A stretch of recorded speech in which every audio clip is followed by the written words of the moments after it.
लहान मुलांना खाणं कसं इंट्रोड्यूस केलं पाहिजे.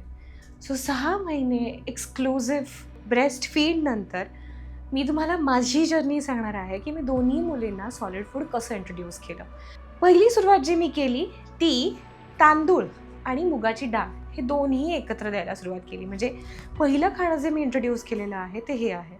हे खाणं बनवलं कसं, तर तांदूळ आणि डाळ दोन्हीही धुवून घ्यायची, उन्हात खडखडीत वाळवायची.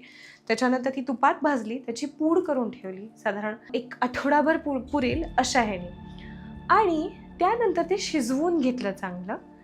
खूप त्याचं पाणी नाही, फक्त त्याची पातळ प्युरी जी आहे त्यानी मी बाळाला खाणं इंट्रोड्यूस केलं. सो पहिला एक आठवडा जो आहे तो पूर्ण मी मुगाची डाळ आणि तांदूळ इतकं दिलं. आता काही लोक जी करतात ते म्हणजे काय करतात, की 1 महिना पुढचा एवढंच देत राहायचं आहे किंवा फक्त डाळीचं पाणीच द्यायचं आहे, तांदळाचं पाणीच द्यायचं आहे. असं मी कधीच काहीच केलं नाही. याच्यात सगळ्यात महत्त्वाची गोष्ट जी तुम्हाला आई म्हणून ऑब्झर्व करायची असते ती म्हणजे काय, तर ज्यावेळी तुम्ही खाणं देणार आहात, इंट्रोड्यूस करणार आहात कुठलंही नवीन खाणं, त्यावेळी बाळाला शी जी आहे ती नॉर्मल होतीये ना. म्हणजेच काय, तर ते बाळाला खाणं पचतंय ना.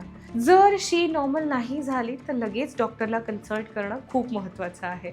शक्यतो मी काय प्रेफर करायचे, एखादं नवीन खाणं द्यायचं असेल तर ते सकाळच्या किंवा दुपारच्या वेळेत द्यायचे, की जेणेकरून दिवस आहे, इफ इन केस जर शी नाही बरोबर झाली तर मग लगेच आपण डॉक्टरला विचारू शकू की पुढची ॲक्शन काय घ्यायची आहे ते. सो पहिला आठवडा हे मी केलं.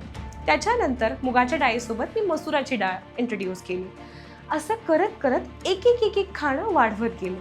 पण जेव्हा आपण एक खाणं देतो कॉन्स्टंटली, ते काही वेळ म्हणजे साधारण एक 4 ते 5 दिवस कंटिन्युअसली देणं, कारण की त्या खाण्याची चव आणि ते खाणं डायजेस्ट होतं आहे का नाही हे तुम्हाला कसं कळू शकेल, तर कन्सिस्टन्सीनुसार. म्हणजे कन्सिस्टंट तुम्ही राहायला, ते ऑफर करत राहिला तरच तुम्हाला कळू शकणार आहे.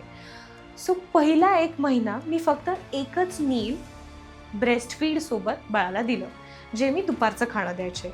त्याच्यानंतर मी एका मीलचे 2 मील केले. आता 2 मीलवरती शिफ्ट होताना मी त्याला काय काय दिलं बाळाला, तर मसुराची डाळ, मुगाची डाळ, तांदूळ आणि त्याच्यासोबत भाज्यांच्या प्युरीज. म्हणजे काय, तर बटाट्याची प्युरी, बीट, बटाटा, गाजर कॉम्बिनेशन करून प्युरी, पालक आणि राईस प्युरी. सो ह्याच्या सगळ्याच्या ज्या प्युरीज आहेत, सो बाळाला सुरुवातीचे काही दिवस, म्हणजे जेव्हा आपण सॉलिड फूड इंट्रोड्यूस करतो, सॉलिड हे फूड लिक्विड फॉर्ममध्येच दिलं गेलं पाहिजे, कारण की बाळाला त्या खाण्याची सवय नसते. सो लिक्विड फूडवरनं ॲक्च्युअल सॉलिड फूडवरती शिफ्ट व्हायला इट रिक्वायर्स अ ट्रान्झिशन. म्हणजे जे तुम्ही एका वर्षाच्या आत 100% करू शकता. मी तुम्हाला माझा एक्सपिरियन्स सांगते. मी पहिल्या बाळाला सगळं बारीक बारीक बारीक बारीक करून देत राहिले. त्याच्यामुळे ती ॲक्च्युअली सॉलिड फूडवरती शिफ्ट व्हायला तिने खूप वेळ लावला, म्हणजे 2-2.5 वर्ष लावले.